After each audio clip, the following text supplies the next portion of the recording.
ത്തിന്റെ വ്യാപ്തി അറിയുന്നതിന് മുമ്പ് തന്നെ ഞങ്ങൾ 25-ൽ കുറയാത്ത വീട് നിർമ്മിച്ചു കൊടുക്കും, സർക്കാരുമായി സഹകരിച്ച് എന്ന് വളരെ കൃത്യമായി അവിടെ നിന്ന് പ്രഖ്യാപിച്ചതാണ്. അത് തന്നെ ഞങ്ങൾ പണം കണ്ടെത്തുന്നത് പിരിവിലൂടെയല്ല.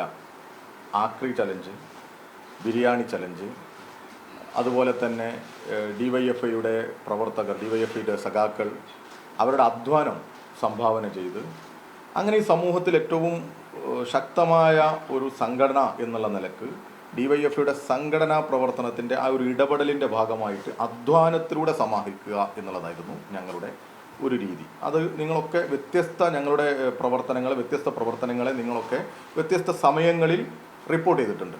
ഞങ്ങൾ ചായക്കച്ചവടം നടത്തിയിട്ടുണ്ട്, ഞങ്ങൾ പ്ലാവിൻ്റെ മുകളിൽ കയറി ചക്ക വലിച്ച് ചക്ക വിൽപ്പന നടത്തിയിട്ടുണ്ട്, ഞങ്ങൾ കല്ല് ചുമന്നിട്ടുണ്ട്. ആ കല്ല് ചുമന്ന ഞങ്ങളുടെ വാർത്തയും പടമൊക്കെ നിങ്ങളിൽ പലരും കൊടുത്തിട്ടുണ്ട്.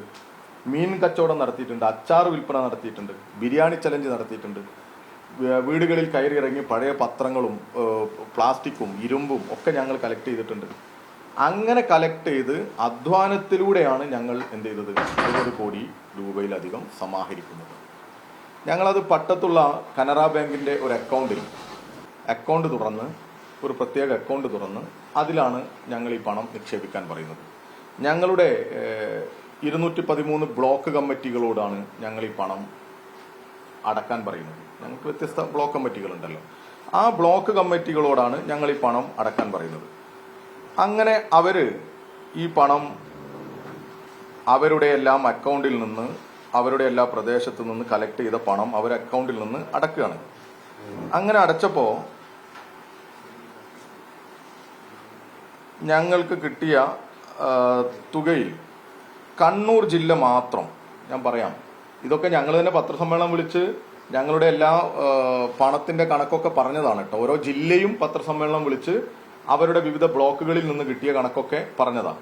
കണ്ണൂർ ജില്ലയിൽ നിന്ന് മാത്രം 3,78,80,390 രൂപ കിട്ടിയിട്ടുണ്ട്. കോഴിക്കോട് ജില്ലയിൽ നിന്ന് 2,65,13,131 കിട്ടിയിട്ടുണ്ട്. മലപ്പുറം ജില്ലയിൽ നിന്ന് 2,14,77,273 കിട്ടിയിട്ടുണ്ട്.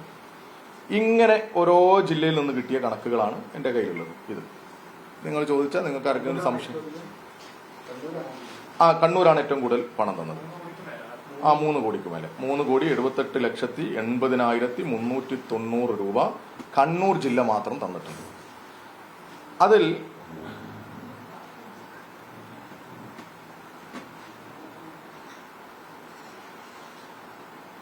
കണ്ണൂർ ജില്ലയിലെ തലശ്ശേരി ബ്ലോക്ക് കമ്മിറ്റി ഇങ്ങനെ അടച്ച തുകയാണ്. എല്ലാം ഉണ്ട്, എല്ലാം നിങ്ങൾക്ക് വേണമെങ്കിൽ തരാം.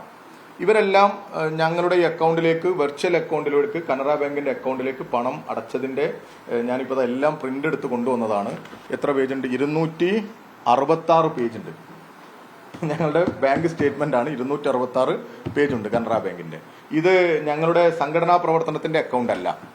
ഞങ്ങൾ ഈ പ്രവർത്തനത്തിന്, അതായത് ഈ സമയത്ത് വയനാടും അതോടൊപ്പം തന്നെ വിലങ്ങാട്, അതോടൊപ്പം കണ്ണൂരിലെ കൂത്തുപറമ്പിലൊക്കെ ഈ അപകടം ഉണ്ടായിരുന്നു. അവരെയൊക്കെ സഹായിക്കാൻ പറ്റുന്ന തരത്തിൽ ഞങ്ങൾ ആലോചിച്ച് ഒരു അക്കൗണ്ട് തുടങ്ങിയതാണ്. അങ്ങനെ കണ്ണൂർ ജില്ലയിൽ നിന്ന് കിട്ടിയ പണത്തിന്റെ ഒരു കണക്കാണ് ഇത്. അതിൽ തലശ്ശേരി ബ്ലോക്ക് കമ്മിറ്റിയാണ് 47,17,315 രൂപ തന്നത്. 47,17,315. പയ്യന്നൂര് 33,18,907. ഇതാദ്യത്തിലുള്ള ഞങ്ങളുടെ കണക്കാണ്, എക്സൽ ഷീറ്റിലുള്ള ഞങ്ങളുടെ കണക്ക്. ഇങ്ങനെ ഓരോ ബ്ലോക്കും കമ്മിറ്റിയും ഇങ്ങനെ ഓരോ പണം തരുന്നതാണ്.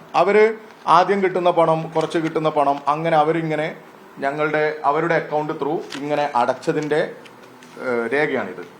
ഇത് 6-ാം മാസം ഓഗസ്റ്റ് 24-നാണ് ആദ്യം ഇതിലേക്ക് ഞങ്ങൾ ഈ അക്കൗണ്ട് തുടങ്ങുന്നത്. അത് കഴിഞ്ഞ് ഓരോ ബ്ലോക്ക് കമ്മിറ്റിയും ഇങ്ങനെ പണം അയക്കും. ആ പണത്തിന്റെ കണക്കാണ് ഇതിലുള്ളത്. ഓരോ ബ്ലോക്ക് കമ്മിറ്റി അയക്കുന്നു, ഇങ്ങനെ അയക്കുക. ഓരോ പേജും നിങ്ങൾക്കൊക്കെ ഇത് ഇവിടുന്ന് പരിശോധിക്കാം. ഓരോരുത്തർ അയക്കുന്ന അങ്ങനെ പേജുകൾ, ഇത്രയും പേജുണ്ട്. ഈ 213 ബ്ലോക്ക് കമ്മിറ്റിക്കും നേരിട്ട് ഈ വെർച്വൽ അക്കൗണ്ടിലേക്ക് പണം അയക്കാം. ഞങ്ങൾ ഇത് വളരെ വ്യക്തതയോടുകൂടി നേരത്തെ തന്നെ പറഞ്ഞു.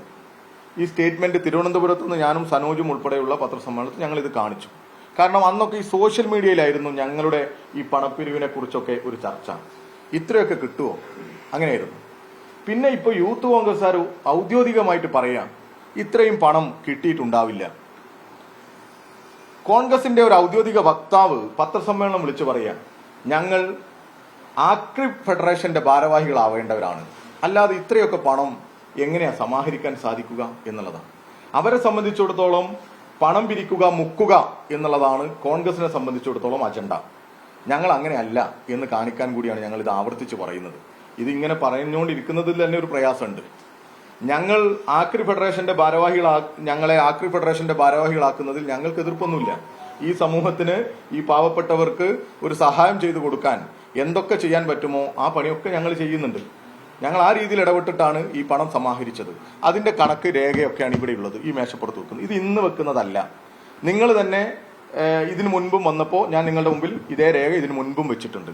ഇത് ഇപ്പോൾ ഇവിടെ വെക്കുന്നത് ഈ സമയത്ത് അന്തരീക്ഷത്തിൽ നമുക്കൊക്കെ അറിയാം, ഇന്ന് സാക്ഷാൽ എം കാരശ്ശേരി പോലും, കാരശ്ശേരി ആരാ? എം കാരശ്ശേരിനെ നിങ്ങൾക്കറിയാലോ. കോൺഗ്രസ്സുകാർ തോറ്റുപോയാൽ അവർ BJP ആയി പോവും, അതുകൊണ്ട് നിങ്ങൾ അവരെ തോൽപ്പിക്കരുത് എന്ന് ഈ സമൂഹത്തോട് അഭ്യർത്ഥന നടത്തിയ ആളാണ് എം കാരശ്ശേരി. ആ എം കാരശ്ശേരി പറയാണ് പ്രിയങ്ക ഗാന്ധിയുടെ മണ്ഡലമാണ്, നേരത്തെ രാഹുൽ ഗാന്ധിയുടെ മണ്ഡലമാണ്, അവർ രണ്ടുപേരും വന്ന് തറക്കല്ലിട്ടതാണ്.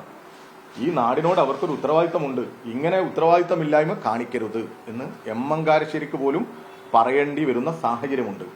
ആ സാഹചര്യത്തിൽ കോൺഗ്രസ് ഈ ചർച്ചകളിൽ നിന്നൊക്കെ വഴിതിരിച്ചു വിടുന്നതിന് വേണ്ടി ഞങ്ങളെ DYFIയെ ഇത്രയും പണം പിരിച്ച് ഏറ്റവും മാതൃകാപരമായി ടൗൺഷിപ്പ് പ്രൊജക്ടിലേക്ക് പണം കൊടുത്ത DYFI, അതിന്റെ രേഖകളാണിത് ഞങ്ങൾ കൊടുത്തതിന്റെ. ഈ സ്റ്റേറ്റ്മെന്റിലും ഞങ്ങൾ പണം അയച്ച അക്കൗണ്ടും കാര്യങ്ങളൊക്കെ ഉണ്ട്.